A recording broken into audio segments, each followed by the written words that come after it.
students. Today our topic is proteins. Chapter number 2, biological molecules. Chapter number 2,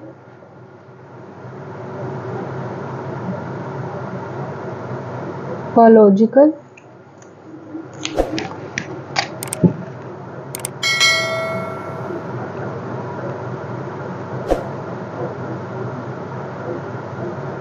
molecules.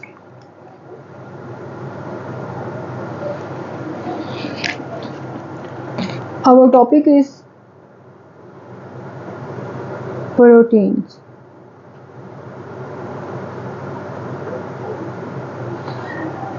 So first question that comes in our mind about proteins is like,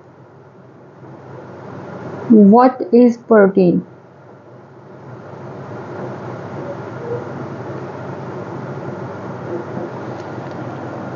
So if I answer in the most simplest way, these are polymers of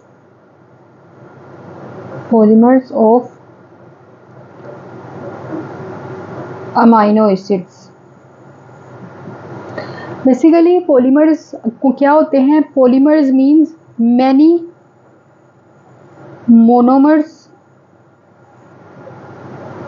combine to make polymers. Okay, so यहाँ पर क्या है, many monomers combine करके polymers बनाते हैं. तो ढेर सारे पॉलीमर्स अमाइनो एसिड के जो हैं वो एक प्रोटीन का मॉलिक्यूल बनाते हैं, प्रोटीन का एक स्ट्रक्चर बनाते हैं. There are so many functions that a protein perform in a living body or a living organism. Basically, proteins are most abundant organic compounds to be found in the cell. It has comprised over 50% of their total dry weight, and they are present in all types of the cell and in all parts of the body. Let's see about its functions.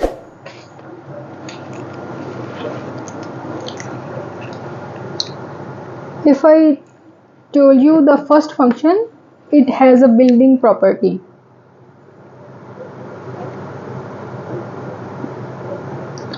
Building property,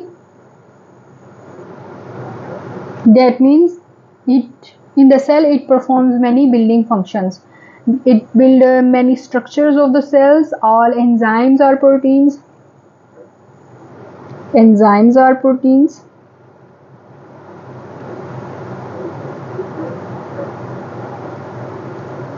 Okay, and you know enzymes perform metabolism of cell, and many hormones are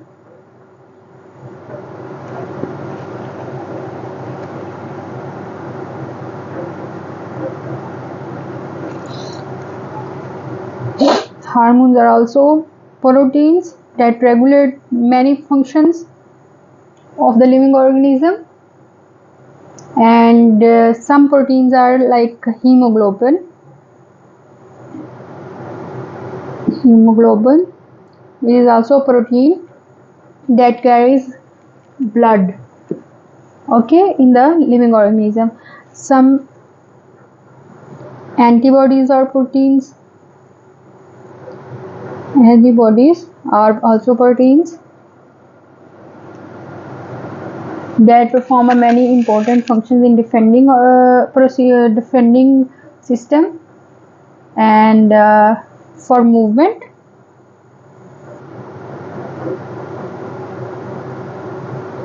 Of muscles,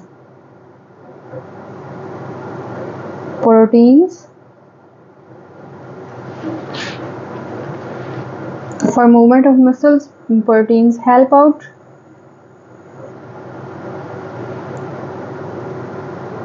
For movement of chromosomes during anaphase,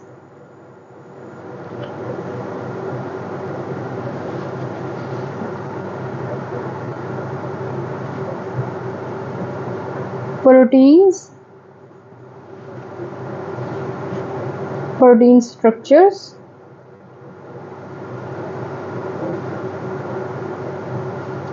help out chromosomes. Okay, so ये तो थे इसके functions, और कहाँ कहाँ sales में जो है प्रोटीन्स जो है वो कैसे कैसे रोल प्ले कर रही हैं। अब देख लेते हैं प्रोटीन जो है कैसे पॉलीमर है अमाइनो एसिड का, कैसे बहुत सारे अमाइनो एसिड्स के पॉलीमर्स या मोनोमर्स जो हैं वो ढेर सारे आपस में कैसे बॉन्ड बनाकर एक लंबा स्ट्रक्चर जैसे चेन फॉर्म में, जैसे ग्लोबुलर स्ट्रक्चर ग्लोबुलर फॉर्म में, या फिर सेकेंडरी स्ट्रक्चर जिस तरह हम देखते हैं वो हेलिक्स बना रहे हैं, कुछ टर्शरी स्ट्रक्चर में डबल कॉइल स्ट्रक्चर है। ये सारे स्ट्रक्चर्स हम स्टेप बाय स्टेप डिस्कस करते हैं।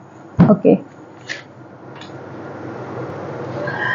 अगर आपने प्रोटीन्स को पढ़ना है, ठीक है, प्रोटीन्स, तो सबसे पहले आपको पता होना चाहिए अमाइनो एसिड्स क्या हैं। ठीक है, अमाइनो एसिड क्या है? वो मोनोमर्स जो ज्वाइन करते हैं तो वो पॉलीमर बनता है जिसको हम प्रोटीन का नाम देते हैं। सबसे पहले आपको अमाइनो एसिड या मोनोमर्स का पता होना चाहिए। आप there are 170 types of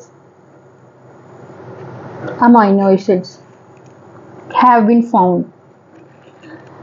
Okay, so about 25% are constituents of proteins from all of these 170 types. Most of proteins are made up of the 20 types of amino acid. So total जो हमारे cells या tissues में जो हमारे amino acids हैं वो discover हुए हैं वो 170 टाइप्स के हैं। ठीक है, लेकिन इन 170 में से जस्ट जो 25 हैं वो हमारे अमाइनो एसिड ऐसे हैं जो कि प्रोटीन का हिस्सा हैं। इनमें से भी सिर्फ जो हैं 20 टाइप्स के ऐसे अमाइनो एसिड्स हैं जो कि प्रोटीन बनाते हैं। ठीक है, 20 टाइप्स प्रोटीन में पाए जाते हैं। ठीक है, अब इन 20 टाइप्स की आप देखें, 20 टाइप्स के अमाइनो एसिड्स हैं तो वो उनकी अरेंजमेंट इस तरह की बन गई है कि वो ढेर सारी डिफरेंट किस्म की प्रोटीन्स बनाते हैं। कुछ प्रोटीन्स एंटीबॉडीज़ की फॉर्म में है, कुछ प्रोटीन्स जो हैं वो हम हार्मोन्स की फॉर्म में रोल प्ले कर रही हैं, कुछ प्रोटीन्स ऐसी हैं जो कि एज अ एंजाइम जो है वो बॉडी में वर्कआउट कर रही हैं, कुछ ऐसे हैं जैसे कि हीमोग्लोबिन है, उसमें भी एक स्पेसिफिक हर एक प्रोटीन के अंदर एक specific arrangement of amino acid जो है वो प्रेजेंट है। ठीक है, अब हम बारी बारी सबसे पहले आपको अमाइनो एसिड का स्ट्रक्चर पता होना चाहिए कि अमाइनो एसिड या जो मोनोमर है उसका स्ट्रक्चर क्या है, वो देख लेते हैं। सबसे पहले जो है हमारे पास अमाइनो एसिड का स्ट्रक्चर ऐसे है कि कार्बन एटम है सबसे बीच में। ठीक है, कार्बन तो मस्ट है, जैसे हमने शुरू में पढ़ा था कि जो कार्बन, नाइट्रोजन, हाइड्रोजन और ऑक्सीजन, ये चार जो है ना कंपल्सरी एलिमेंट्स हैं जो प्रोटीन के अंदर पाए जाते हैं। ठीक है, ये ज़रूरी हैं, यही इन्हीं की वजह से अमाइनो एसिड के ये बेसिक कंपोनेंट्स हैं, इन्हीं की अरेंजमेंट है, सारा इसी का खेल है। अब सबसे बीच में जो है वो कार्बन है, इसके बिल्कुल राइट साइड पे जो है कार्बोक्सिलिक ग्रुप लगा हुआ है। ठीक है, इसके ऑपोजिट अमाइनो ग्रुप है। ठीक है, NH2। ठीक है, अब इसकी जो है ऊपर टॉप पे जो है वो R ग्रुप है। ठीक है, और जो है हमारे पास यहाँ पे उसने हाइड्रोजन जो है वो अटैच है।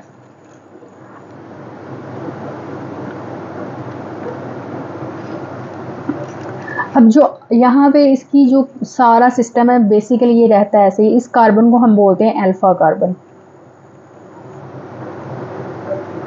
ठीक है, ये है अल्फा कार्बन। ये हो गया हाइड्रोक्सिल ग्रुप।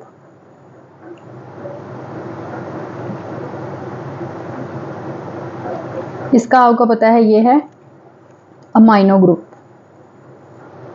ठीक है, नेक्स्ट ये हमें सबको पता है ये R जो है रिप्रेजेंट करता है, बेसिकली ये हाइड्रोजन भी हो सकता है, सिर्फ एक एलिमेंट है ग्लाइसिन, जिसमें ये R जो है ये इसकी जगह हाइड्रोजन लग जाएगा। बाकी सारे में मे बी CH3 हो, CH4 हो, CH3 हो, C2H2 हो, ये वेरी करता है, ठीक है। अगर एलानिन है तो यहाँ पे CH3 रिप्लेस कर जाएगा, अगर जो है वो ग्लाइसिन है तो यहाँ पर R की जगह H रिप्लेस कर जाएगा। बस ये डिफरेंस है इसमें। अब देखें कि ये सारी बातें तो हो गई यहाँ तक कि ये अमाइनो ग्रुप किस तरह, उसका स्ट्रक्चर क्या है, ये हमने यहाँ तक ये डिस्कस कर लिया। नेक्स्ट जो हमारी जो इम्पोर्टेंट चीज़ है जो हम पढ़ रहे हैं, हम अमाइनो एसिड नहीं पढ़ रहे, हम पढ़ रहे हैं प्रोटीन्स, ठीक है। हम ये पढ़ रहे हैं प्रोटीन्स। अब बेसिकली हम पढ़ प्रोटीन्स रहे हैं, इसी वजह से हमने अमाइनो एसिड का स्ट्रक्चर जो है वो डिस्क्राइब किया है, क्योंकि ढेर सारे ये वाला जो ग्रुप है, ढेर सारे मोनोमर्स हैं, इसको बोलते हैं एक मोनोमर, ठीक है। This is a monomer. अब monomer plus monomer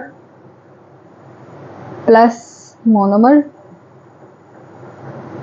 plus monomer, it means के ढेर सारे मोनोमर्स के जो स्ट्रक्चर्स हैं वो मिल के आपस में ज्वाइन करके क्या बनाते हैं, प्रोटीन्स बनाते हैं। अब यहाँ पे क्वेश्चन ये आता है कि आपस में बॉन्ड किस तरह बनता है, क्या ऐसा प्रोसीजर होता है, कौन से ऐसे एलिमेंट्स हैं, आया ये R के साथ और नेक्स्ट जो है वो एलिमेंट जुड़ता है अमाइनो ग्रुप के साथ जुड़ता है या कार्बोक्सिलिक ग्रुप के साथ जुड़ता है, ये हम नेक्स्ट देख लेते हैं, ठीक है। ये सबसे इम्पोर्टेंट चीज़ है, यहाँ पे डिस्कशन होगी पेप्टाइड बॉन्ड की, ठीक है। हम दो जो हैं मोनोमर्स लेंगे। पहला मोनोमर जो हमने लेना है वो है ग्लाइसिन, मैं लिख देती हूँ, ठीक है। यहाँ पे जो फर्स्ट हमारे पास मोनोमर है वो ग्लाइसिन है, ठीक है। जो सेकंड वन है वो हमारे पास है एलानिन। जी, मैंने जैसे आपको बताया था कि अगर R जो है वो रिप्लेस कर जाए H के साथ, ठीक है, अमाइनो एसिड ग्रुप में, तो हम उसको ग्लाइसिन बोलते हैं। अगर R जो है वो CH3 के साथ रिप्लेस कर जाएगा तो हम उसको एलानिन बोलते हैं।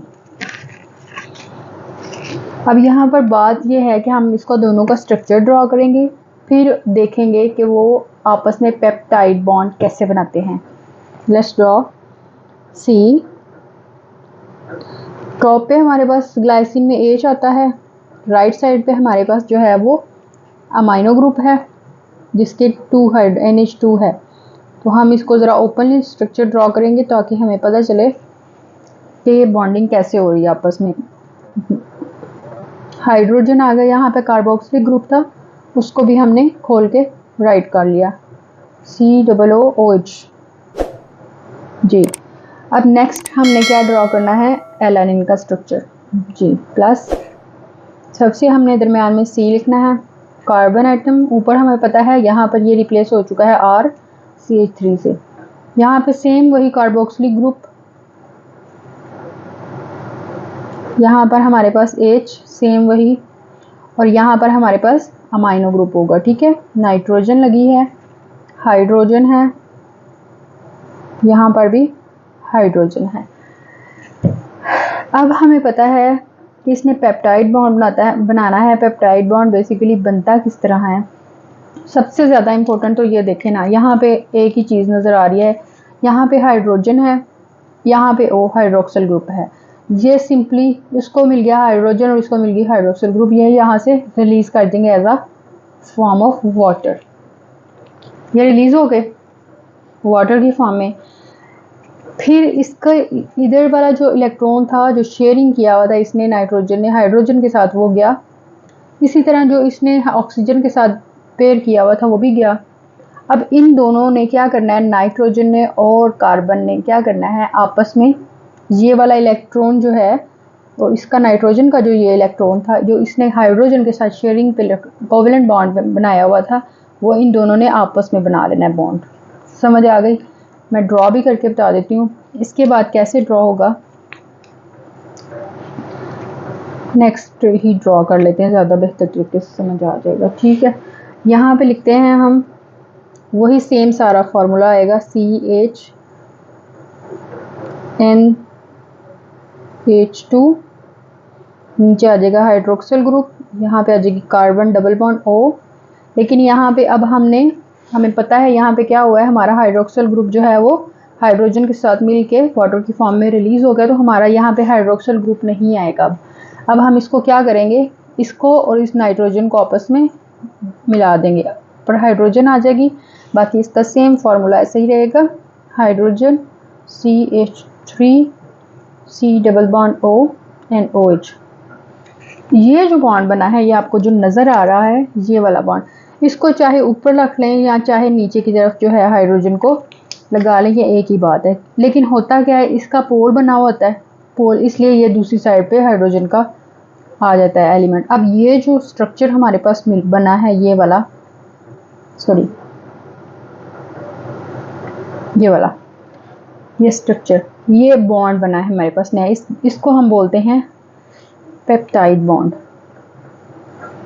ठीक है, ये हमारे पास एक पेप्टाइड बॉन्ड बन गया जिसमें जो है वो पेप्टाइड लिंकेज है कार्बन और नाइट्रोजन के दरमियान, और water as a by product जो है वो रिलीज हो गया। ठीक है, ये हमारा एक केमिकल रिएक्शन टेक्स प्लेस हुआ है जिसको हमने पेप्टाइड बॉन्ड बनाने के लिए करवाया ताकि जो है दो मोनोमर्स मिलके एक पॉलीमर बना दें। अब इसी तरह क्या होगा अगर मैं मज़ीद, तो हो गया डाईपेप्टाइड, यानी दो अगर एक पेप्टाइड बॉन्ड है it means one peptide bond है, अगर तो दो पेप्टाइड बॉन्ड है यानी कि एक और मोनोमर जो है यहाँ पे आके अटैच होता है तो फिर क्या बन जाएगा, वो डाईपेप्टाइड हो जाएगा। अगर इससे ज़्यादा 3 होंगे तो ट्राई, अगर 4 होंगे तो टेट्रा पेप्टाइड। इसी तरह ये इंक्रीज़ करता जाएगा, जितने ज़्यादा पेप्टाइड बॉन्ड बनेंगे उतनी ज़्यादा प्रोटीन का जो स्ट्रक्चर है वो कम्प्लेक्स होता जाएगा। ठीक है, प्रोटीन का स्ट्रक्चर बेसिकली जो है ना इस इनके मोनोमर्स की आपस में अरेंजमेंट पे जो है वो डिपेंड करता है। अब अगर तो वो सिंगल एक स्ट्रेट लाइन में है तो वेल एंड गुड, वो तो बहुत सिंपल स्ट्रक्चर है, हम उसको प्राइमरी स्ट्रक्चर कहते हैं। अगर तो वो हेलिक्स बना रहे हैं आपस में जो है वो कॉइल्ड है या जो है वो जिगजैग पैटर्न में आ रहा है तो इट मीन्स कि वो सेकेंडरी स्ट्रक्चर है। अगर बहुत ज़्यादा कम्प्लेक्सिटी आ गई है, ग्लोबुलर फॉर्म्स आ गई हैं, ठीक है, ढेर सारी जो है वो डबल कोयल हो गई हैं, तो इसको हम कहते हैं वो टर्शियरी स्ट्रक्चर में आ जाती हैं। उसके बाद कुछ स्ट्रक्चर जिस तरह के हैं कि हमने प्रोटीन्स को क्लासीफाई कर दिया on the basis of their shapes. ठीक है, तो कुछ जो प्रोटीन्स हैं वो फाइब्रियस हैं, कुछ हैं ग्लोबुलर। तो चलें सबसे पहले देख लेते हैं कि अगर स्ट्रक्चर जो है वो प्राइमरी है तो तब कैसे होंगे और कौन कौन से अमाइनो एसिड जो हैं वो प्राइमरी स्ट्रक्चर्स बनाते हैं और कितनी जो है वो कम्प्लेक्सिटी होती है। लेट्स सी, सबसे पहले प्राइमरी स्ट्रक्चर की बात करनी है हमने। ठीक है,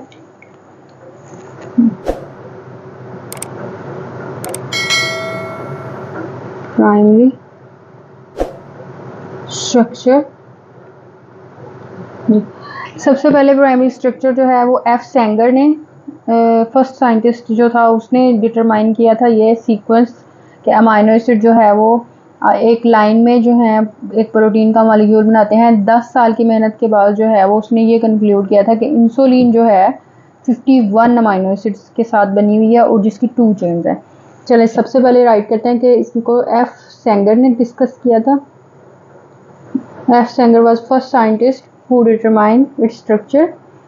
After 10 years, he also determined that जो insulin है, insulin is made up of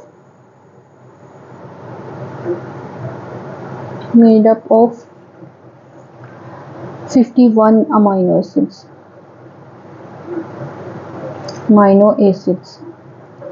in 51 amino acids को कैसी अरेंजमेंट मिली है, ये 2 चेन्स में है। ठीक है, 2 चेन्स। और सो एक चेन जो है फर्स्ट वन उसमें 21 अमाइनो एसिड, जो सेकंड वन चेन है उसमें 20 amino acid, sorry 30 amino acid है जी। पहली चेन में 21, सेकंड में 30 अमाइनो एसिड्स।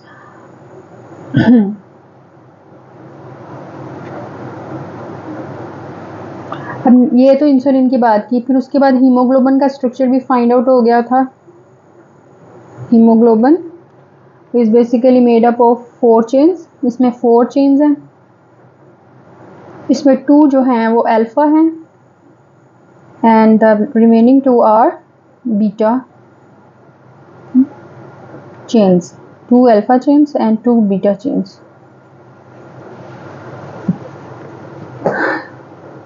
और इसमें जो है अल्फ़ा चेन में 141 अमाइनो एसिड्स हैं, 141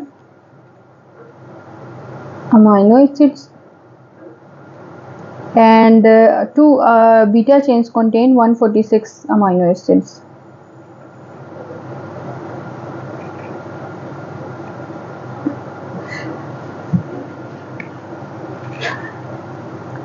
अच्छा, जिस साइज़ की बात करते हैं कि कितना साइज़ प्रोटीन का जो है वो किस तरह डिटरमाइन किया जा सकता है, तो basically the size of protein molecule is determined only by the type of amino acids and the number of amino acids comprising the particular protein molecule. So देख सकते हैं आप यहाँ पे 141 अमाइनो एसिड 146, तो ये हीमोग्लोबिन का molecule as compare to insulin ज़्यादा साइज में इंक्रीज होगा, क्योंकि देखिए यहाँ पे कम amount of amino acid use हुई है, यहाँ पे ज़्यादा अमाउंट ऑफ अमाइनो एसिड जो है वो यूज़ हुई है। अब देख लेते हैं हीमोग्लोबिन और जो फाइब्रस प्रोटीन है ये इनका स्ट्रक्चर किस तरह का है। मॉडल स्ट्रक्चर ही ड्रा करूँगी। देखें, अगर मैं जस्ट फाइब्रस प्रोटीन देखूं तो वो जस्ट इस तरह है कि एक दूसरे के साथ this is a kind of keratin fibre. Keratin fiber, that is fibrous proteins.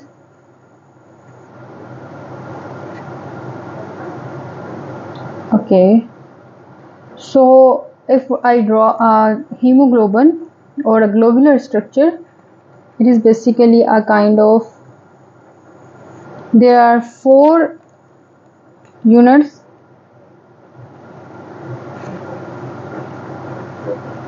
This is a heme unit.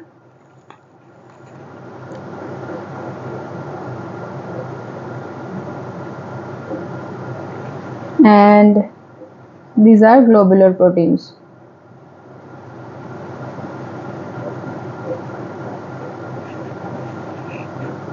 This is a structure for hemoglobin.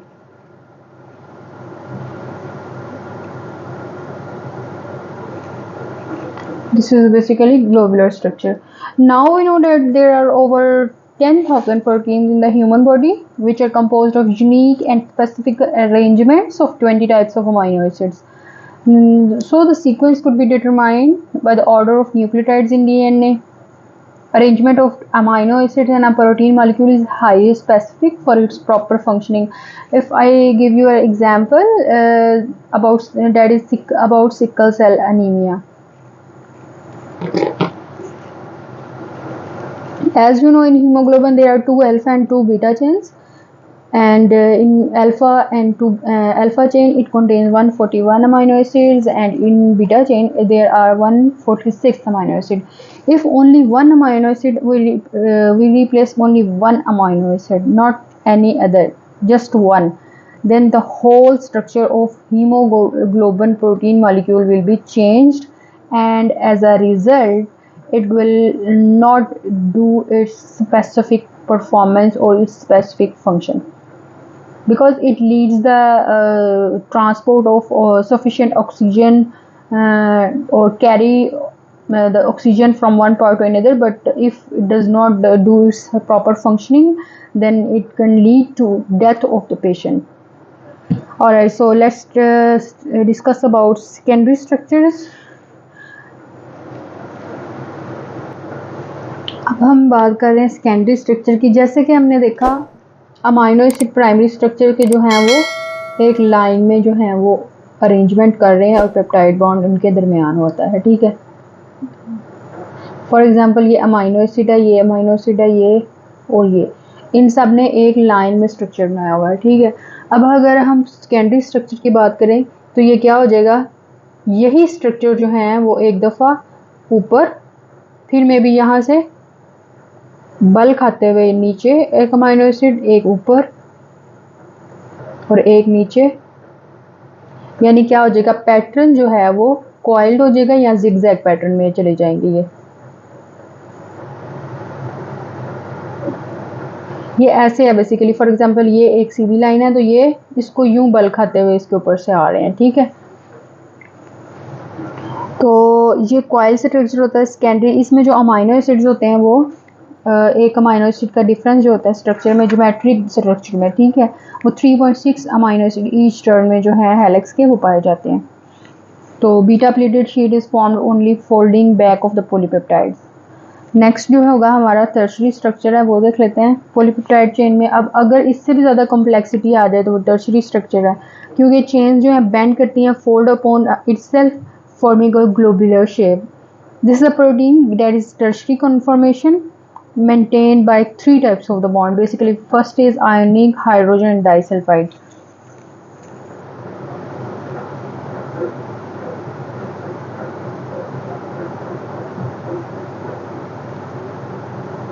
इसमें फर्स्ट जो है सपोर्ट के लिए हाइड्रोजन बॉन्ड यूज होता है, ठीक है। नेक्स्ट सपोर्ट के लिए disulphide bond, and the third one है वो हमारे पास यूज होता है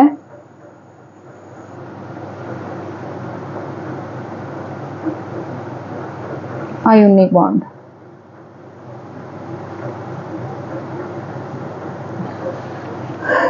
अब देखें अगर इसके भी ज़्यादा कॉम्प्लेक्सिटी होगी तो वो कैसे होगी, यानी वो यूं ऐसे आपस में ही कॉम्प्लेक्स स्ट्रक्चर होगा। ये इंतहाई कॉम्प्लेक्स स्ट्रक्चर मेंटेन किस तरह होता है, कहीं पे हाइड्रोजन बॉन्ड ने सपोर्ट दी होती है, कहीं पे जो सल्फर सल्फर आपस में सल्फर का आपस में जो है वो बॉन्ड बन रहा होता है, कहीं पे आयोनिक लाइटली शेयर्ड पोल्स बन जाते हैं, आयोनिक बॉन्ड जिसको बोलते हैं, ठीक है, जिसको इलेक्ट्रोवैलेंट भी बोलते हैं। अब नेक्स्ट आ जाता है हमारे पास क्वाaternary स्ट्रक्चर।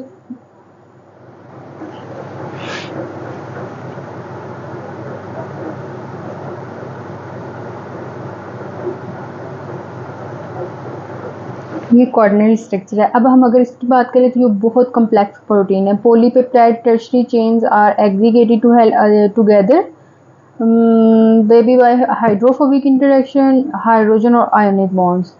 यहाँ पे भी वही जो है बॉन्ड्स जो हैं वो हेल्प आउट करते हैं इसका स्ट्रक्चर मेंटेन करने में। उसके बाद आप देखते हैं हीमोग्लोबिन का जो स्ट्रक्चर है ना, वो बेसिकली क्वाaternary स्ट्रक्चर है। जैसे वो 4 चेन्स जो हैं वो आपस में एक कम्प्लेक्स कॉइल स्ट्रक्चर बनाए हुए होते हैं, वो उसका एक स्पेसिफिक अरेंजमेंट है जिसमें 2 अल्फा और 2 बीटा चेन्स हैं, जो कि जैसे मैंने आपको लास्ट में भी अभी बताया कि उसमें क्या होती हैं, 4 चेन्स हैं। For example 2 alpha and 2 beta chains हैं, ठीक है। तो उसमें क्या होगा, वो ढेर सारी कम्प्लेक्सिटी होगी, वो भी इन्हीं की वजह से, इन्हीं 3 बॉन्ड्स की वजह से। ये सपोर्टिव बॉन्ड्स होते हैं, ये परमानेंट बॉन्ड नहीं होते, जस्ट ये सपोर्ट के लिए है कि उसका जो ज्योमेट्रिक शेप है या ज्योमेट्रिक स्ट्रक्चर है वो मेंटेन रहे। यहाँ तक तो इसकी हो गई हमारा स्ट्रक्चर प्रोटीन का। नेक्स्ट हम देख लेते हैं जो है ना प्रोटीन कम्प्लेक्सिटी की बेस पे ना इसको और इसकी 2 मज़ीद क्लासिफिकेशन है, वो देख लेते हैं, ठीक है। So here is the classification of proteins. First one is a fibrous protein. The second one is fibrous globular protein. Basically, fibrous protein consists of molecules having one or more polypeptide chains in the form of fibrils. Secondary structure is basically most important in them. They are insoluble in aqueous medium and they are non-crystalline and are also elastic in nature. Basically, these perform the roles in cell and organisms. Example is silk fiber made from silkworms and spiders. Spider web is also a example for fibrous protein. Myosin that is present in muscle cell, fibrin that is present in blood clot, and keratin that is made up in from nails and hair that made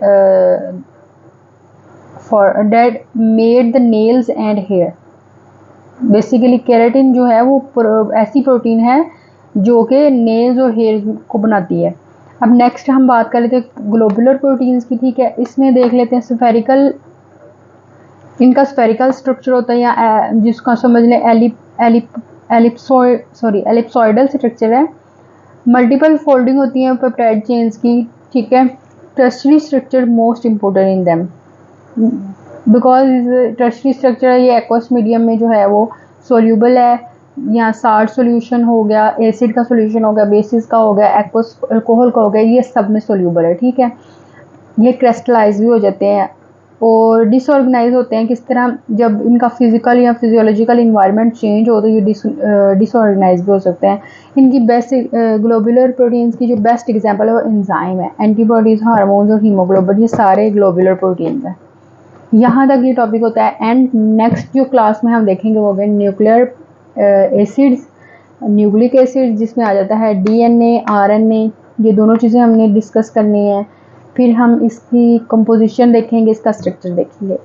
अगर आपको मेरी video पसंद आई हो तो please मेरी video को like करें, share करें और बेल आइकन को दबाना मत भूलिएगा। And please subscribe it. Thank you so much. अल्लाह हाफिज़।